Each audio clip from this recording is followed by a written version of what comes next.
Seeing through computation이라는 주제로 말씀드리려고 합니다. Seeing이라는 건 이제 본다는 거고요. 그다음에 이제 computation은 계산하는 건데, 계산을 통해서 보면은 사물을 보다 더 정확하게 볼 수 있다라는 내용의 강연이 되겠습니다.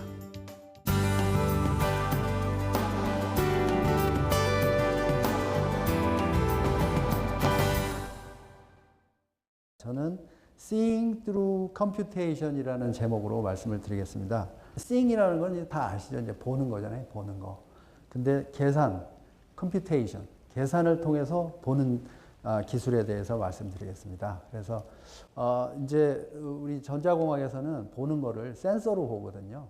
이 센서가 어떤 센서냐면, 빛이 오면 이 센서가 빛의 받은 양을 재가지고 숫자로 만드는 거예요. 빛의 양을 숫자로 만드는 거. 그게 센서인데, 그런 센서를 많이 이렇게 집약을 시켜 놓으면 그게 카메라가 되거든요. 지금 저 위에 카메라 나오는데, 이제 피사체가 있으면 렌즈를 통해서 이 센서가 이제 많이 이렇게 옆에 붙어 있는 그런 것도 이제 될 수가 있는 거죠. 그래서 붙였다 뗐다 할 수 있는 그런 뭐 카메라도 만들 수가 있는 거예요. 그래서 이제 그런 센서들에 모여 있는 것을 보고 이제 CCD, 차지 커플드 디바이스 뭐 이런 이름을 붙여서 하는데, 많이 이제 좁은 영역에 많은 수의 센서가 있으면 해상도가 좋아지고 뭐 이렇게 되는 거죠. 오늘 제가 말씀드리는 거는 카메라, 분광기, 뭐 레이더 이런 건데, 빛을 본다는 거거든요, 이게 다. 근데 빛으로 보는 거죠. 제가 또 주제가 해상도잖아요. 해상도 이제 얼마나 자세하게 볼 수 있냐 이 얘기를 해야 되는 건데,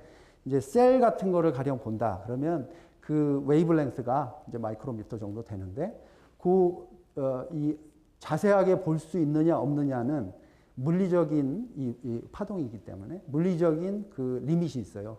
디프렉션 리밋이라는 게 있는데, 가령 뭐 파장이 뭐 10 마이크로미터인 빛으로 본다. 그러면 그 디스턴스는 20 마이크로미터 이상. 그러니까 내가 보려고 하는 것의 크기가 요거보다는 커야 된다는 거예요. 이런 식으로 보려고 그러면 굉장히 내 현미경도 자세하게 잘 깎아서 만들어야 되고, 렌즈도 정교하게 만들어야 되고, 그러면 요 디프렉션 리밋에 다가가요. 그런데 요거를 넘지는 못한다. 요걸 넘으려고 그러면 뭔가 특별한 일들을 해야 된다.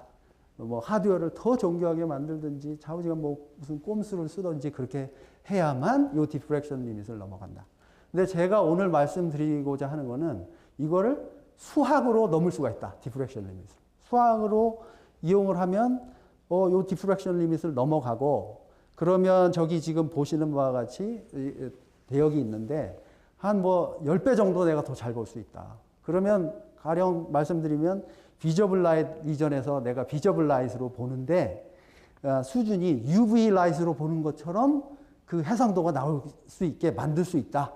그러면 이건 굉장히 혁신적인 일이거든요. 이 두 가지 다른 성질의 것을 대역을 보는데 수학만으로 이걸 뛰어넘을 수 있게 만든다는 건 굉장한 일이거든요. 그러면 이제 가령 이제 시장에 뭔가 내 제품을 내놓으면 완전히 다른 얘기 하는 거예요. 경쟁이 안 되는 거예요. 이런 거를 가지고 가면. 그러니까 가령 말씀드리면 텔레스코프 같은 거가 되겠죠. 멀리 있는 이제 갤럭시를 보고 있었는데, 두 개의 스타를 구분해 보고 싶었는데, 그 텔레스코프가 별로 성능이 안 좋아서 퍼지니까 한 개로 보인단 말이죠. 근데 수학을 써서 하면 두 개로 본다. 그 얘기입니다. 수학을 썼더니 그런 걸 이겨낼 수가 있다 그러면, 해상도를 좀 더 디프렉션 리밋보다 더 좋아지게 만드는 방법은 없겠느냐? 그거를 물어볼 수가 있게 되는데, 그때는 센서의 숫자보다 내가 찾고자 하는 언노운 벡터의 언노운의 개수가 더 많을 때예요. 그래서 지금 저 매트릭스 보시면 일부러 옆으로 쭉 퍼지게 해놨어요. 그래서 더 자세하게 볼 수 있게 만든 거죠. 요거는 근데 못 푸는 방법이었어요. 이전에는. 요런 것들은 새롭게 수학이 나왔어요. 지난 한 10년, 20년 사이에. 모든 수학이 다 동원돼 가지고 요거를 잘 푸는 수학적 이론이 나오고 알고리즘들이 만들어졌어요. 그래서 요거를 가지고 이 언노운의 숫자가 훨씬 더 많은데도 여기서 일로 올 수 있게 해답을 잘 찾을 수 있게 됐습니다. 그렇게 했더니 해상도를 한 10배 정도 기존 거보다 높일 수 있다라 된 거예요. 그러면 이제 이 수학적 이퀘이션으로 풀었을 때 답이 잘 나오는 거니까 이 수학적 이퀘이션이 답을 잘 내는 방향으로 매트릭스 엘리먼트들을 좀 바꿔보자 하는 생각을 하게 됐고, 그랬더니 이런 랜덤한 필터를 쓰게 하고 랜덤 미디어를 통과시켰더니 답을 더 잘 찾더라까지 오게 된 겁니다. 그래서 여기서 1로 또 넘어올 때 또 한 10배. 그러면 총 몇 배요? 10배 곱하기 10배면 100배가 좋아지는 것도 가능해질 수 있다라는 게 된 겁니다. 그 다음에 이제 랜덤하게 그 필터링을 하자라는 아이디어가 나왔잖아요. 그래서 수학이 이제는 하드웨어 디자인에 영향을 미치기 시작하는 겁니다. 그래서 하드웨어 디자인할 때 이전에는 오브젝트가 있으면 대물 렌즈를 통해서 그냥 봤어요. 근데 수학을 통해서 보면은 시스템이 이제 바뀌게 되잖아요. 그래서 그러면 터비드 렌즈, 피부 같은 이런 터비드 렌즈를 통과시켜서 보자. 그러면 더 잘 본다고 찾는다고 했으니까, Seeing through computation을 더 잘한다고 했으니까. 그래서 수학을 이용해서 보면 터비드 렌즈를 통과하면 당연히 이게 피부를 통과하고 나면 빛이 산란이 돼가지고 막 뒤죽박죽이 되겠죠. 근데 수학을 이용해서 잘 풀 수가 있으니까 그걸 해서 풀었더니 그냥 보는 것보다 훨씬 잘 보더라. 라고까지 나오는 겁니다. 그래서 이런 것이 되면 이제 피부 속을 뚫고서 보는 셀의 움직임을 실시간으로 볼 수 있는 뭐 그런 기술이 될 수 있고, 요거는 이제 곤충의 눈 이그젬플인데요. 곤충의 눈처럼 이렇게 생긴 혼눈 구조예요. 그래서 눈이 막 여러 개 달린 건데 이 눈이 이전에는 한 곳만 바라보게 했어요. 한 곳만. 그래서 어떤 오브젝트가 오면은 이 한 곳만 보기 때문에 미세한 것들은 못 보게 이렇게 됐습니다. 근데 지금 아까 보여드렸던 그 수학으로 하면 야, 눈을 왜 한쪽만 보게 하냐? 열어가지고 인터피어런스를 일부러 좀 만들게 확 열어서 넓은 영역을 보게 만들자. 그러면 이것들이 서로 간섭을 일으켜가지고 아까 그 매트릭스처럼 그냥 매저먼트를 하면 빛의 세기를 재면 이렇게 아무것도 안 나와요. 이상하게 시꺼멓게 나오는데 수학을 이용해가지고 더 정교하게 찾아낸다는 거죠. 그래서 이 미세한 그 구조를 다 알아낼 수 있는 이런 거가 되는 것입니다. 그러니까 할 수 있는 것들은 가령 이제 사드 그런 거 할 때도 전자기파를 쏴가지고 미사일의 위치를 실시간으로 추적하고 있다가 이제 떨어질 때쯤 되면 우리가 대응 미사일을 쏴갖고 격추시키는 거잖아요. 그런 거 할 때도 이 미사일의 위치를 실시간으로 정확하게 파악할 수 있어야 되는데 이런 수학들이 이용되게 되는 겁니다. 이 사드 레이더의 그 하드웨어 값은 얼마 안 돼요. 거기에 들어간 수학적 알고리즘 개발하는데 시간이 많이 들고 파라미터를 옵티마이제이션 하는데 돈이 많이 들어가는 겁니다. 경험치가 들어가니까. 그래서 소프트웨어가 사실 돈을 우리가 제일 많이 지불하는 그런 것이거든요. 그 다음에 분광기가 만약에 그렇게 만들 수 있다고 하면은 소형화를 해서 누구든지 갖고 다닐 수가 있게 되는 겁니다. 그러면 뭐 내가 고기를 살 때 이게 상했나 안 상했나 볼 수도 있고 미세먼지. 그 다음에 이제 버추얼 리얼리티 할 때 아까 그 곤충눈 카메라 같은 걸 3개를 붙이면 360도가 커버가 되니까 그리고 한 눈이 한 점을 여러 개의 눈이 보고 있기 때문에 뎁스 정보도 알아낼 수 있어요. 그래서 이 그림만 그리는 게 아니라 사실 뎁스 정보도 깊이 정보까지도 알아낼 수가 있게 됩니다. 그래서 이제 지금 이제 가는 방향은 이 눈이 앞으로는 이 미세먼지를 볼 수도 있고, 그 다음에 이거 박테리아도 볼 수 있고, 그 다음에 이거 멀리도 봐가지고 달도 관측하고, 별도 관측하고, 그 다음에 물체 추적, 객체 추적도 할 수 있는 시대가 온다, 곧. 이제 지금과 같은 이 눈은 그 디지털 테크놀로지니까, 디지털 테크놀로지는 그 데이터를 확보를 많이 할 수가 있게 됐고, AI로 트레이닝을 시켜가지고 점점 더 잘 볼 수 있게도 할 수 있다. 이런 말씀입니다. 네, 여기서 강연을 마치겠습니다. 감사합니다.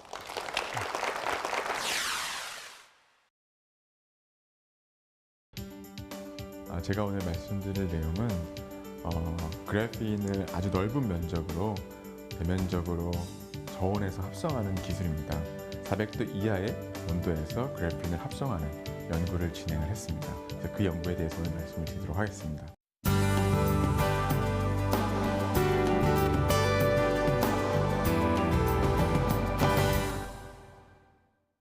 제가 오늘 말씀드릴 내용은 아주 넓은 면적으로 대면적으로 그래핀을 이제 제조하는 합성하는 기술인데요.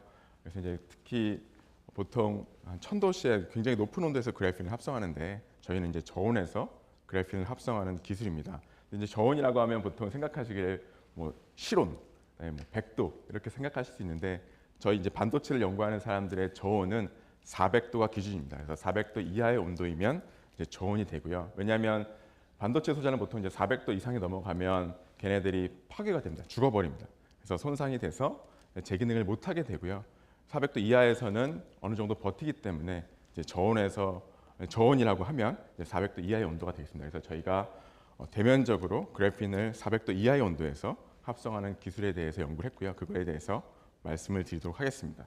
그래핀은 탄소 원자라는 하나의 물질로 이루어져 있는 물질입니다. 그래서 보시는 바와 같이 육각형 구조로 탄소 원자들이 배열돼서 서로 연결된 탄소 원자 하나의 층으로 이루어져 있는 물질입니다. 그래서 굉장히 얇고요. 실제로 0.4나노미터 정도 두께가 됩니다. 그 다음에 얘네들이 서로 공유결합이라는 걸로 연결돼 있어서 굉장히 기계적으로 강한 특성이 있습니다. 그리고 또 하나는 굉장히 우수한 정기적 특성을 가지고 있습니다. 그래서 이러한 굉장히 우수한 특성들이 많이 있기 때문에 이런 것들을 다양한 제품에 적용하기 위해서 많은 연구들이 이루어지고 있습니다. 그래서 간단하게 그걸 몇 가지 말씀을 드리면 보통 이제 금속이 굉장히 전기 전도도가 빨라서 전류를 많이 흘릴 수가 있습니다. 특히 그 중에서도 구리가 이제 굉장히 전도도가 높다라고 알려져 있는데요. 그래서 우리 주변에 전기를 수송하는 대부분의 전선은 다 구리로 되어 있습니다. 근데 이 구리보다 훨씬 전기 전도도가 좋다라고 알려진 물질이 그래핀입니다. 그래서 이러한 그래핀을 뭐 반도체 소자나 또는 이러한 디스플레이 소자의 뭐 배선, 그 다음에 전극으로 응용하는 연구가 현재 많이 진행이 되고 있고요. 그리고 또 하나는 이제 모빌리티라는 게 있는데요. 이게 전하 이동도입니다. 물질 내에서 얼마나 전자가 잘 이동할 수 있는지를 가늠해주는 척도라고 할 수 있는데 보통 이제 저희가 반도체 소자에서 실리콘을 사용을 하고요. 이 실리콘의 전하 이동도는 1000 정도 됩니다. 근데 그래핀은 전하 이동도가 한 10만, 좋게는 한 100만까지 나옵니다. 그래서 실리콘에 비해서 100배, 1000배 좋은 특성이 있어서 이 실리콘을 대체할 반도체 물질로서 또 연구가 되고 있습니다. 일단 이러한 그래핀을 근데 우리가 실제로 제품화하기 위해서는 제조하는 기술이 필요하고요. 그래서 지금 제조 기술이 어디까지 와 있는지를 말씀을 드리면 그래핀 지금 제가 준비한 슬라이드는 30인치 그래핀을 만들 수 있다고 보여주는 건데요. 30인치 하면 저희가 이제 가정용 TV 정도 사이즈라고 생각하시면 됩니다. 그래서 30인치 정도 만들 수가 있고요. 한 몇 달 전쯤에 최근에 70인치 그래핀을 만들 수 있다라고 보고가 됐습니다. 그거는 보통 이제 인치 저희가 크기를 얘기할 때는 이 대각선 길이를 얘기하기 때문에 70인치라고 하면은 저희가 보통 집에서 보는 TV가 한 30인치, 40인치 정도 되니까 그거의 4배 정도 크기라고 생각을 하시면 될 것 같습니다. 그래서 그 정도 그래핀을 우리가 한 번에 만들 수가 있습니다. 이 그래핀을 합성하려면 시스템이 필요한데요. 그 시스템 내부에 스틸 이제 산소들이 존재해 있어서 걔네들이 그래핀이 합성을 하는데 나쁜 영향을 줘서 이제 그래핀이 이렇게 좋은 결정성, 육각형의 모양을 갖는 그래핀이 합성이 되는 게 아니라 결정성이 없는 탄소층이 만들어진다라고 생각을 했고요. 그래서 그거를 제거하는 일을 했습니다. 그래서 저희가 실제로 측정을 해봤더니 한 0.2% 정도 시스템 내부에 산소 농도가 있었고요. 그리고 나서 이걸 제거하기 위해서 이제 펌핑을 해주고 비활성 기체인 알곤을 이용해서 퍼징을 해줬습니다. 그래서 펌핑하고 퍼징을 계속 해줬더니 산소 농도가 0%로 떨어졌고요. 그래서 0% 거의 산소가 없다라는 걸 확인하고 이러한 공정을 그래핀을 합성하기 전에 해주고 나서 그래핀을 합성을 했습니다. 그랬더니 보시는 바와 같이 굉장히 넓은 면적의 유니폼한 그래핀 방막층이 합성이 됐습니다. 그래서 이걸 이제 저희가 전문 용어로 이제 악수전 프리 APCVD라고 이제 명명을 했습니다. 그래서 산소가 없는 환경에서 대기압, 상압에서 CVD라는 화학 기상 증착법을 이용해서 그래핀을 합성을 했다라고 이제 저희가 명명을 했고요. 그러고 나서 저희가 이제 굉장히 온도를 낮춰서 그래핀을 만들었는데 얘가 실제로 다른 굉장히 높은 온도에서 합성되는 그래핀하고 같은 품질을 갖는지를 확인하기 위해서 그 연구를 분석을 했습니다. 그래서 전하 이동도를 가지고 저희가 그 평가를 진행을 했습니다. 그래서 1000도씨에서 합성한 일반적으로 합성하는 그래핀하고 저희가 만든 300도씨에서 합성한 그래핀을 비교를 해봤더니 모빌리티가 한 이 정도 나는데 아까 10만보다는 높진 않지만 1000도씨에서 합성해서 한 이 정도 나옵니다. 그래서 거의 동등한 품질을 갖는 그래핀이 만들어진다라는 것을 확인을 했습니다.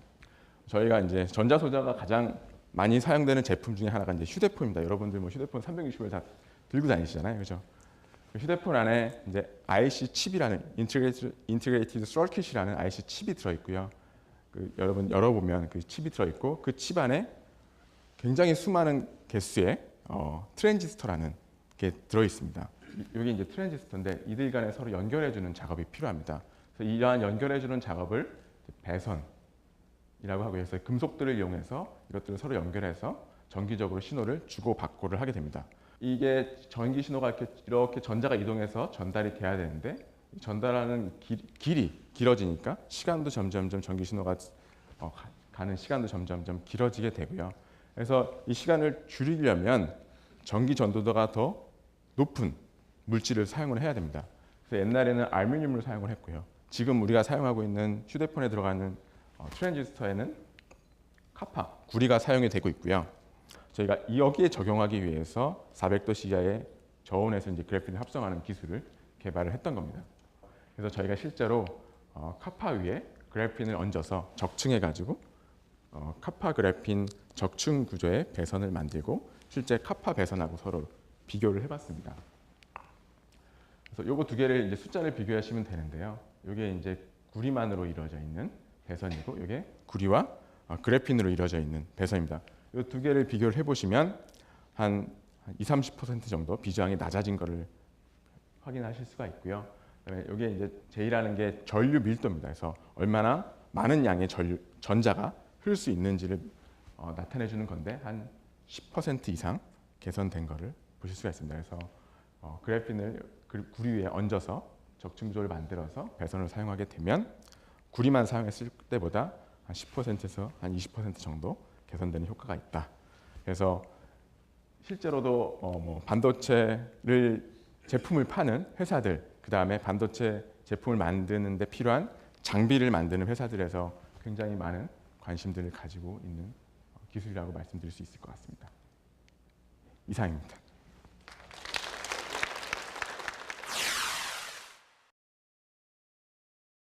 오늘 소개해드리려고 하는 그 주제는 펜토초로 아주 작은 펄스 폭을 갖지만 아주 강력한 세기의 그런 전기장을 포함하고 있어서 인류가 도달하지 못한 물리 환경을 구현할 수 있는 그런 내재에 관한 것입니다.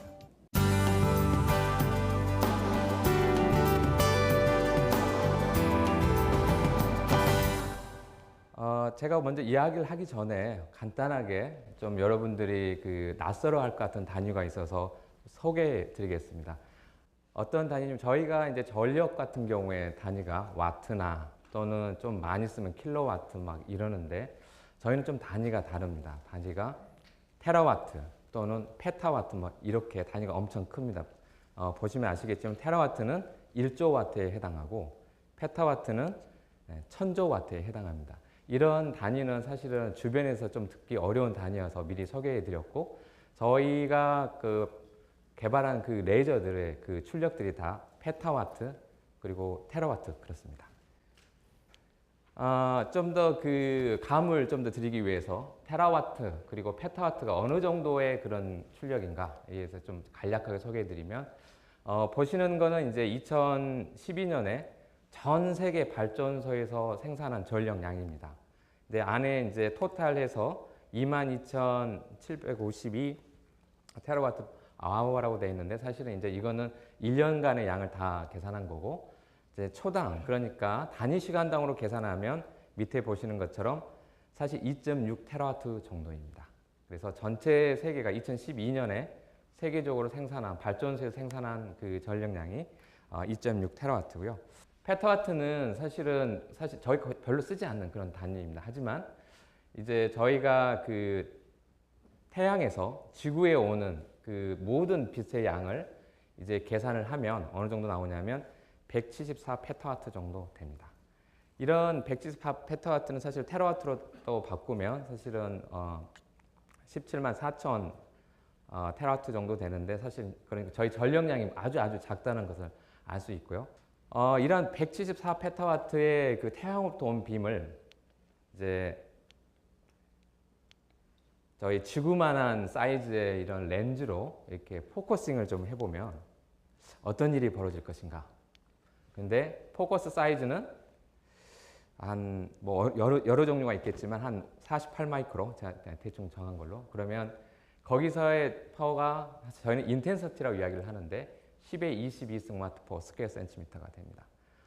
자, 이런 그 세기를 이제 태양으로부터 온 걸 가지고 만들고 싶으면 사실 렌즈도 큰 것도 만들어야 되고 사실상 불가능하죠. 근데 이거를 인간이 할 수 있는가? 이게 이제 제가 오늘 말씀드리고자 하는 내용입니다. 빛을 모으듯이 그러면 이런 세기를 인간이 만들어낼 수 있는가?